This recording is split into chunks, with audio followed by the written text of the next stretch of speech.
Yes, so welcome to the session. And ఈరోజు మనము SSC సిజిఎల్కి బ్యాంక్ సంబంధించిన exams or even for other competitive exams అన్ని competitive exams సంబంధించిన వోకాబ్ చూద్దాం. So let's get started.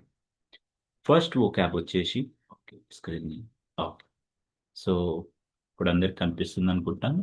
Okay fine. So first vocab వచ్చేసి dearth. Okay. So dearth అంటే lakh are scarcity. అంటే ఏంటంటే కరువు అని అర్థం. For example, when there is a dearth of food many people may starve. అంటే అన్నం యొక్క కరువు అయినప్పుడు చాలా మంది తన ప్రాణాలు కోల్పోతారు. ఓకేనా? సో ఇంకా సింపుల్ ఎగ్జాంపుల్ ఇస్తాను మీకు. ల్యాక్ ఆర్ స్కేర్సిటీ ఆఫ్ సింపుల్‌గా ఏందంటే జాబ్స్. సో, ఇప్పుడు సిట్యుయేషన్ ఎలా ఉందంటే, జాబ్స్ యొక్క కరువు. అంటే చాలా మంది పాపం కష్టపడుతున్నారు. But they are not getting the jobs. Why? Because there is a dearth of jobs. Jobs యొక్క కరువు ఉందన్నమాట. చాలా తక్కువ జాబ్స్ ఉన్నాయి. Even in government or in private IT sector also. Right? So, dearth అన్న పదం ఇప్పుడు క్లియర్ అయిందనుకుంటాను. Okay. Now let's go with the second word. Second word వచ్చేసి డెడ్యూస్. సో డెడ్యూస్ అంటే ఏంటంటే to conclude from the evidence or to infer. అంటే అర్థం ఏంటి? ఏదైతే ఎవిడెన్స్ దొరుకుతుందో అంటే ప్రూఫ్, ప్రూఫ్ లాగా అంటే యాజ్ సంథింగ్. ఫర్ ఎగ్జాంపుల్, మీరు చాలా మూవీస్ చూసుంటారు లైక్ దృశ్యం. సో అందులో వాళ్ళకు ఎవిడెన్స్ ఏది దొరికితే దాన్ని పెట్టుకొని వాళ్ళు కంక్లూజన్‌కి ఎళ్తారు. అంటే ఎవరన్నా పోలీస్ ఇన్వెస్టిగేషన్ ఏది చేసినా గాని లైక్ ఆధారంగా ఏది దొరికినా ఓకే. లైక్ చెప్పులు దొరికినా, వాలెట్ దొరికినా సో దాన్ని ఆధారంగా పెట్టుకొని ఓకే. ఇతనే కావచ్చు అని కంక్లూజన్‌కెళ్తారు. సో ఆ కంక్లూజన్‌కి ఎళ్ళే ప్రాసెస్‌ని డెడ్యూస్ అని అంటాము. For example, from the foot prints on the ground the detective deduce that he was a culprit. అంటే అర్థమేంటి? ఆ ఫుట్ ప్రింట్స్ అంటే కాళ్ళ యొక్క ఫుట్ ప్రింట్స్‌ని చూసి ఆ డిటెక్టివ్ ఏమనుకున్నాడంటే అతడే దోషి. ఓకేనా? కల్ప్రిట్ అంటే దోషి. నెక్స్ట్ డెస్టిట్యూట్ అంటే అర్థమేంటి? Extremely poor. మీరు చూసుంటారు. రోడ్ల మీద ఆర్ ఎల్స్ కొన్ని చోట్లలో కొంతమందికి లైక్ తినడానికి ఒక్క పూట తినడానికి అన్నం కూడా ఉండదు. సో, అటువంటి పేద పరిస్థితి అన్నమాట.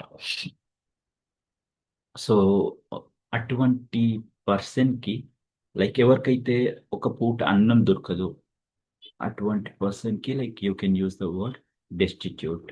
సో, లైక్ గవర్నమెంట్ ఒక చాలా మంచి పని ఏం చేసిందంటే like they have started this canteens.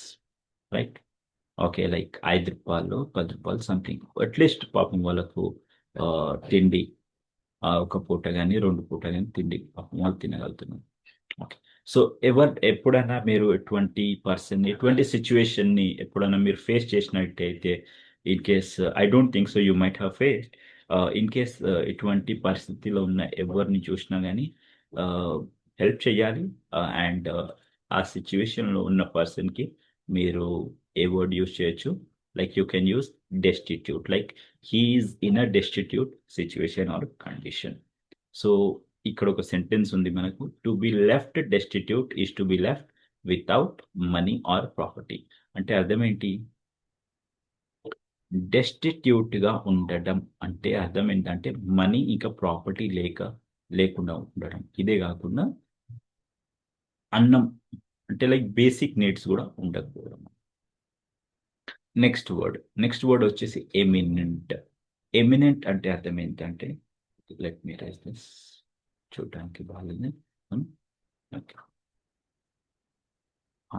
So, eminent అంటే అర్థం ఏంటంటే వెల్ నోన్ అండ్ రెస్పెక్టెడ్. ఒక పర్సన్ ఎవరైతే అందరికి తెలుసు. అండ్ అదే పర్సన్ ఆ తెలిసిన పర్సన్‌కి మనం చాలా రెస్పెక్ట్ ఇస్తాం. So, any guess? Yes. Doctor APJ Abdul Kalam garu, Ratan Tata garu, okay. So, these people like I mean వాళ్ళు కామన్ పీపులే కాదు. అంటే చాలా మంది దగ్గర డబ్బులు ఉండొచ్చు. చాలా మందికి లైక్ ఫాలోయింగ్ ఉండొచ్చు. But they have the next level of following. Yes.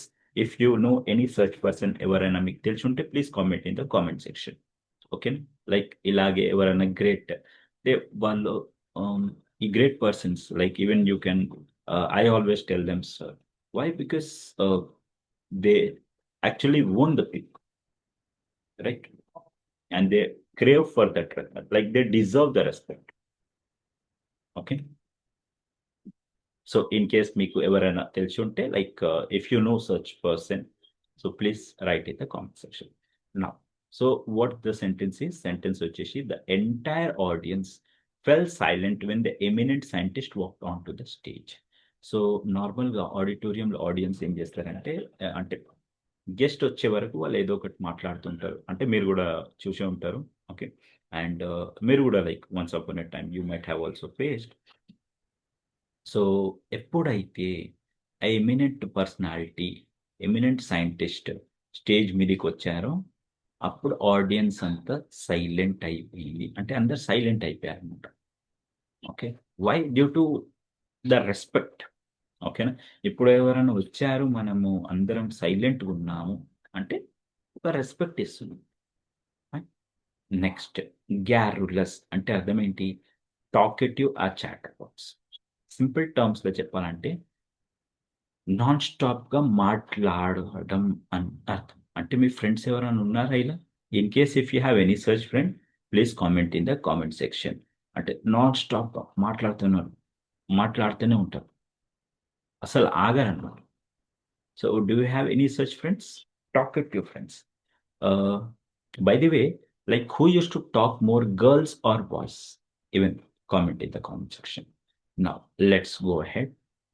Sentence వచ్చేసి మనకు John is so garrulous that he loves to remain with his garrulous friends.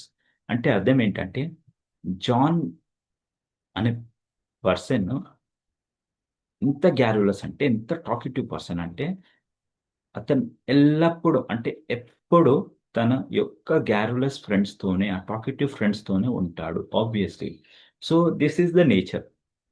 You will hardly find ఏందంటే ఒక టాపర్‌కి టాపరే బెస్ట్ ఫ్రెండ్ ఉంటాడు. ఒక back బెంచర్‌కి back బెంచరే best friend ఉంటాడు. అలాగే ఒక silent ఉన్న పర్సన్‌కి సైలెంట్ ఉన్న పర్సనే బెస్ట్ ఫ్రెండ్ ఉంటాడు. అలాగే గ్యారులస్ పర్సన్‌కి గ్యారులస్ పర్సనే ఫ్రెండ్. అంటే ఉండాలని వాళ్ళు ఇష్టపడతారు. ఓకేనా? Next let's go with the next caps. Next వచ్చేసి ఎక్స్‌ప్లిసిట్ అంటే అర్థం ఏంటంటే క్లియర్‌లీ అండ్ డైరెక్ట్‌లీ ఎక్స్‌ప్రెస్డ్. ఒక సింపుల్ ఎగ్జాంపుల్ చెప్తాను. ఆహ్, ఇప్పుడు లైక్ సమ్మర్ సీజన్ వచ్చింది. అవునా? సో, ఏసీ గానీ లేదా ఫ్రిడ్జ్ గానీ ఏది కొన్నా గానీ బయట రాసి ఉంటుందనమాట. లైక్ డోర్ పైన ఏమని ఇన్‌స్ట్రక్షన్స్ రాసుంటాయి. ఆర్ఎల్స్ బాక్స్ మీద కూడా రాసుంటాయి. Ah, keep away from the kids, ah, like keep away from the water, fragile అంటే అది ఆహ్, పడనీయకుండా చూడండి. Okay. And many more instructions. అంటే క్లియర్‌గా ఇన్‌స్ట్రక్షన్స్ రాసేదాన్ని ఏమంటాము? ఎక్స్‌ప్లిసిట్ అన్న పదం వాడాలి ఆ సిట్యుయేషన్ కోసం. ఫైన్. లైక్ వచ్చేసి the machines instructions were explicit. So, machine యొక్క ఇన్‌స్ట్రక్షన్ ఎలా ఉన్నాయంటే ఎక్స్‌ప్లిసిట్‌గా, క్లియర్‌గా రాసున్నాయి. అండ్ అవి ఏమంటున్నాయి అంటే ఏమన్నాయి మనతో? So, they told us exactly what to do. అంటే మనం ఏం చెయ్యాలి అని. అంటే నీళ్ళతో దూరం పెట్టాలి. పిల్లలతో జాగ్రత్త. ఓకే. అలా. నెక్స్ట్ వచ్చేసి extol. Extol means to praise highly or to love. అంటే ప్రైజ్ హైలీ అంటే పొగడ్డమే కాకుండా ఆహ్, వాళ్ళ గురించి లైక్ గొప్పగా చెప్పడం. ఫర్ ఎగ్జాంపుల్ గొప్పగా చెప్పడమే కాదు. Even clapping for them. Okay. చప్పట్లు కొట్టడం యాస్ వెల్. ఫర్ ఎగ్జాంపుల్ రీసెంట్‌గా మన 2020 వరల్డ్ కప్‌లో 10కి ఇలా అవుతుంది. ఓకే. సారీ. 2020 వరల్డ్ కప్‌లో మన ఇండియన్ ప్లేయర్స్ చాలా బాగా ఆడారు. అవునా? సో, ఆడియన్స్ గూడా లైక్ అదే లెవెల్‌లో వాళ్ళు రీల్స్ చేయడం గానీ, ఈవెన్ దే స్టార్టెడ్ క్లాపింగ్ అంటే ఆడియన్స్ గూడా వాళ్ళ లెవెల్‌లో ప్రతి ప్లేయర్‌ని like for example Sanju Samson, Bumrah, అంటే వాళ్ళ లెవెల్‌లో వాళ్ళు ఓకే. ఆ హైప్ చూపించారన్నమాట. Okay. Level of respect also you can say. ఆ పొగడ్డం. సో, చేసేదాన్ని like the high level of lauding or praising them is known as extol. Okay. So, అలాగే like which cricketer do you like most in this world cup? అంటే ఎవరి యొక్క effort చాలా మీరు భావించారు? Even you can comment in the comment section. And even in case if you like cricket, so please comment in the comment section but as I like cricket and which team you support. At the same time like IPL కూడా రాబోతుంది. So which team do you support and who is your favorite team in IPL? Please comment in the comment section. Okay. So ఇక్కడ sentence వచ్చేసి the millionaire extolled the citizen who returned his gold watch and then rewarded. అంటే ఆ rich person వచ్చేసి ఒక వ్యక్తిని ఇది బాగా పొగిడాడు. And ఎందుకు పొగిడాడు అంటే అతని యొక్క గోల్డ్ వాచ్ ఆ వ్యక్తికి దొరికిందనమాట. సో ఆ వ్యక్తి ఏం చేశాడు? తను రిటర్న్ చేశాడు. సో అతను పొగడ్డమే కాదు, అతను గిఫ్ట్ బహుమతి కూడా ఇచ్చాడు. ఓకే. నెక్స్ట్ వర్డ్ వచ్చేసి ఎక్స్ట్రోవర్ట్. అంటే అర్థం ఏంటి? Open mindedness. ఓపెన్ మైండెడ్నెస్సే కాకుండా లైక్ ఈవెన్ సింపుల్ టర్మ్స్లో మీరు ఎలా చెప్పొచ్చు అంటే ఎవరైతే లైక్ స్ట్రేంజర్స్తో మాట్లాడడానికి లైక్ షై అవ్వరు. Okay. They don't feel shy. Okay. ఓపెన్‌గా మాట్లాడతారన్న. ఓకే. సో, దీనికే వ్యతిరేకం, దీనికి అపోజిట్ ఏంటి? ఇంట్రోవర్ట్ అని అర్థం. Introvert means they always feel shy. ఎప్పుడూ షై ఫీల్ అవుతూనే ఉంటారు. అయ్యో! నేను మాట్లాడితే ఎలా ఉంటుంది? మాట్లాడొచ్చా లేదా? అంటే అలా అంటూ ఇగ లైక్ అనుకుంటూ ఉంటారు. ఇంకా అసలు ఒక్క మాట కూడా మాట్లాడరనమాట. వేరాజ్ ఎక్స్‌ట్రోవర్ట్ పీపుల్ హార్డ్‌లీ వాళ్ళు షై ఫీల్ అవుతారన్నమాట. ఓకేనా? They don't feel shy at all. So, దీనికి సంబంధించిన ఒక సెంటెన్స్ చూద్దాం. అలాగే ఇంకో వర్డ్ ఉంది యాంబివర్ట్. యాంబివర్ట్ అంటే అర్థం ఏంటంటే యాంబివర్ట్ అంటే ఎవరైతే సిట్యుయేషన్‌ని బట్టి లైక్ ఎప్పుడు కామ్‌గా ఉండాలి. అంటే తక్కువ మాట్లాడాలి. ఎప్పుడు మాట్లాడాలి. లైక్ స్ట్రేంజర్స్‌తో గూడా. సో, సిట్యుయేషన్‌ని బట్టి రియాక్ట్ అయ్యే వాళ్ళను యాంబివర్ట్ అనే పదము వాడతాము. ఓకే. సో, ఇక్కడ సెంటెన్స్ వచ్చేసి the little girl was quite an extrovert. So, చిన్న పాప ఏందంటే తను చాలా ఎక్స్‌ట్రోవర్ట్‌గా ఉంది. ఇట్ మీన్స్ ఓపెన్ మైండెడ్‌నెస్. తను షై ఫీల్ అవుతలేదన్నమాట. She walk boldly into the room full of strange people. So, అందరూ జనాలందరూ ఉండే ఎళ్ళిందనమాట. అంటే అందరూ like kind of function something it was going on. And struck up friendly conversation. ఇదొచ్చేసి ఫ్రేజ్ అన్నమాట. మీకు ఫ్రేజ్ కూడా చెప్తాను. And it will be helpful for all the competitive exams as well. Okay. So, struck up అంటే start, start చేసింది. ఏంటి? Friendly conversation అంటే మాట్లాడడం స్టార్ట్ చేసింది. స్ట్రక్ అప్ అంటే కొట్టడం కాదు. ఓకేనా? స్ట్రక్ అప్ అంటే తను మాట్లాడడం స్టార్ట్ చేసింది అని అర్థం. నెక్స్ట్ వచ్చేసి intrinsic means inherent essential nature of something. Simple టర్మ్స్‌లో చెప్పాలంటే ఒక మనిషి యొక్క లక్షణం అంటే గుణం. అది మంచిది గావచ్చు, చెడుది గావచ్చు. అంటే ఆ నేచర్ అన్నమాట. ఇన్నర్ నేచర్ అని సింపుల్ టర్మ్స్‌లో చెప్పొచ్చు. అది గుడ్ నేచర్ గావచ్చు, బ్యాడ్ నేచర్ గావచ్చు. Whatever that persons inner nature. So, ఒక సెంటెన్స్ చూద్దాం. John's intrinsic boldness was always getting him into trouble. So, John యొక్క బోల్డ్‌నెస్ నేచర్ ఏదైతే ఉందో ఇన్నర్ నేచర్ అదెప్పుడు ఏం చేస్తుంది? అతన్ని ఎప్పుడు ట్రబుల్‌లో, ప్రమాదంలోకి లాగుతుంది. అది మంచిది కాదు గదా! సో, బోల్డ్‌నెస్ చూపియడం మంచిది. కానీ బ్రహ్మానందం టైప్ బోల్డ్‌నెస్ చూపియొద్దు.